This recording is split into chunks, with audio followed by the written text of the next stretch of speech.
Hello guys, आज की story एक ऐसे लूज़र की है जो अपनी लाइफ में कुछ बड़ा करने के सपने देखता है पर अपनी किस्मत पर बार बार रोता है। कुछ बड़ा करने के लिए जब आगे बढ़ता है उसकी लाइफ उसे एक ऐसे मोड़ पर खड़ा कर देती है जिससे उसे बार बार निराशा मिलती है। वीडियो स्किप मत करना, एंड तक बने रहें।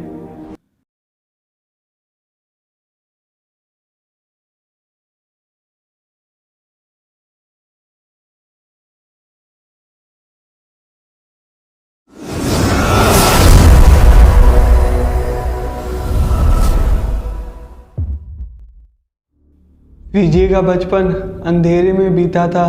बचपन में जब वो पैदा हुआ उस समय उसके पापा उसे छोड़ के चले गए। वो मेरी माँ और मुझे छोड़कर इतनी दूर चले गए जहाँ से वो कभी वापस नहीं आ सकते थे। ज़िंदगी जीना बहुत मुश्किल हो गया था। माँ ने दूसरों के घर पर काम करके जितने रुपए कमाए वो सब मेरी पढ़ाई में लग गए। जब मैं छोटा था, मासूम था, कई बार मैं दुकान पर जाता तो वहाँ मेरा मासूम होने का फ़ायदा उठाते थे।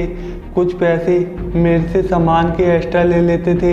उस समय मुझे दुनियादारी का कुछ नहीं पता था। मेरी माँ ने रोज़ मेहनत करके मुझे पढ़ाया लिखाया। पढ़ लिख कर धीरे धीरे जब बड़ा होता गया तो पता चला इस दुनिया में मासूम लोगों का कोई मोल नहीं, लोग तुम्हारा फ़ायदा उठाते रहेंगे। मैंने किसी तरह अपनी ग्रेजुएशन हिंदू कॉलेज से कंप्लीट की। फिर कुछ समय बाद मुझे जॉब के लिए ऑफ़र आया मुंबई से। वहाँ मेरा इंटरव्यू होना था 3 दिन बाद। अब वो दिन आ गया था। अब मेरी लाइफ का सबसे बड़ा दिन था। वहाँ मेरी माँ मेरे लिए दुआ कर रही थी। मैं मुंबई आ गया था, काफ़ी नर्वस था। मैं ऑफिस आया, काफ़ी लोग आए हुए थे इंटरव्यू देने अलग अलग जगहों से। मैं वहाँ उनके साथ बैठ गया। उनमें से एक भाई ने मेरा नाम पूछा। उससे बात करने के बाद थोड़ा डर कम हो गया था, लेकिन सबसे ज़्यादा डर जब लगा जब मेरे साथ वाले का नंबर आया इंटरव्यू देने का। मुझे बहुत डर लग रहा था। मेरी लाइफ इस जॉब पर डिपेंड थी। जब मेरा नंबर आया मैं अंदर से घबराया हुआ था। मेरे सामने 2 सर और एक मैम बैठी हुई थी। बहुत डर लग रहा था, मैं काफ़ी नर्वस था। सर ने मेरा नाम पूछा, वो तो मैंने बता दिया। उन्होंने पहले मेरी पूरी बायोग्राफी पूछी, फिर ये पूछे कि मुझे ये जॉब क्यों चाहिए। मैंने उनके सवालों का जवाब दिया, लेकिन ज़्यादा डर जब लगा जब उन्होंने मेरे से एक एक करके जीके के क्वेश्चन पूछने लगे। कम से कम मेरे से 7-8 क्वेश्चन पूछे, जिसमें से मैं सिर्फ 2 ही बता पाया। उन्होंने मुझे रिजेक्ट कर दिया। कुछ क्वेश्चन टफ थे। मेरी लाइफ की सबसे बड़ी गलती ये थी कि मैं उस जॉब को हासिल नहीं कर पाया, जिसके लिए मैं काफ़ी समय से ट्राई कर रहा था। मैंने उनसे काफ़ी रिक्वेस्ट की, प्लीज़ मुझे जॉब की बहुत ज़रूरत है, लेकिन उन्होंने मेरी बात नहीं मानी। वहाँ से रिजेक्ट होने के बाद मुझे लगा मैं अपनी ज़िंदगी से हार चुका हूँ, क्योंकि ये मेरी पहली हार नहीं थी। मैं ज़िंदगी में कई बार हारा था। थोड़ी देर में बारिश हो गई।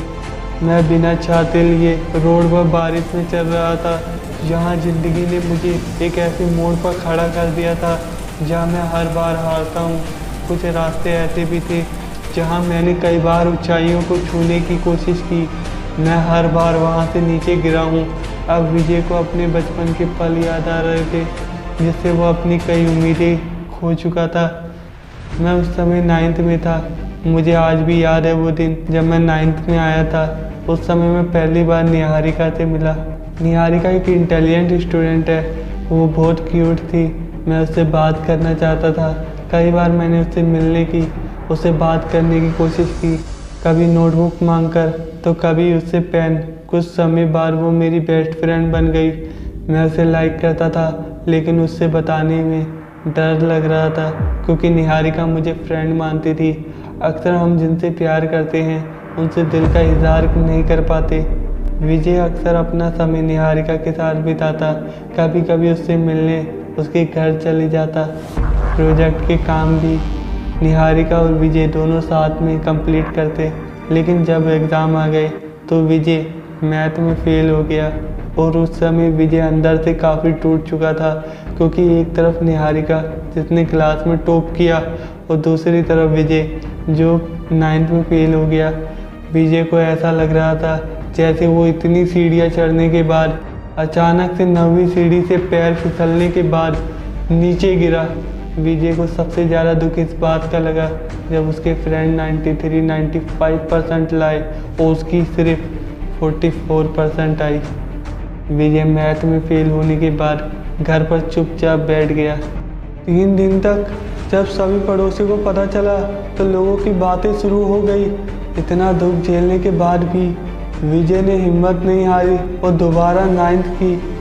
इतना आसान नहीं होता अपने आप को संभाल पाना जब आप देखते हो आपके फ्रेंड्स न्यू क्लास में पहुंच गए और हम उसी क्लास में रह गए। और अब विजय जिस क्लास में बैठा वहाँ उसे हर पल उस समय की याद आ रही थी, निहारिका की याद आ रही थी, क्योंकि इतना आसान नहीं था वापस 1 साल उसी क्लास में बैठना। और उस क्लास में किसी को जानते भी नहीं, लास्ट बेंच पर अकेला बैठा रहता था, ना कोई दोस्त था ना ही कोई पूछने वाला।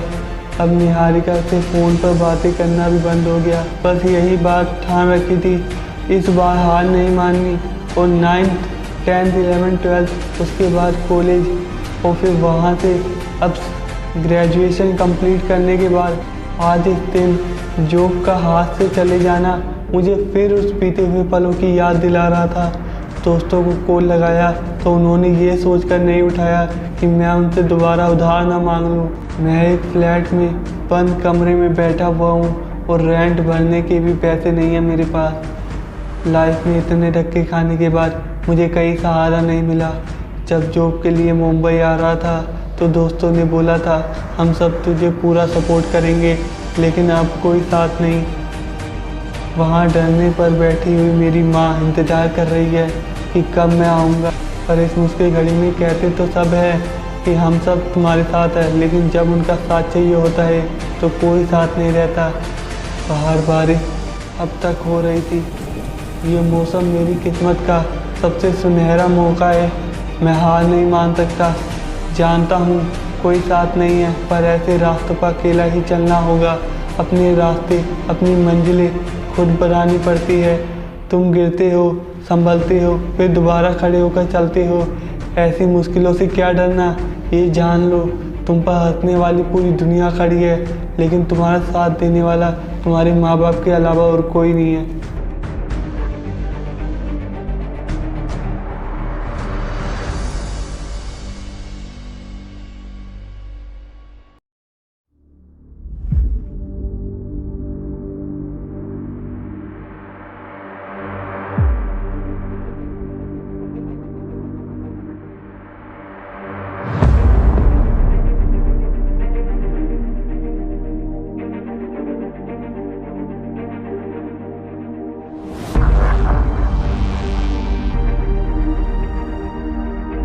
अगर स्टोरी पसंद आई हो तो प्लीज़ वीडियो को शेयर करें और लाइक कमेंट करके ज़रूर बताएं कि आपको ये स्टोरी कैसी लगी।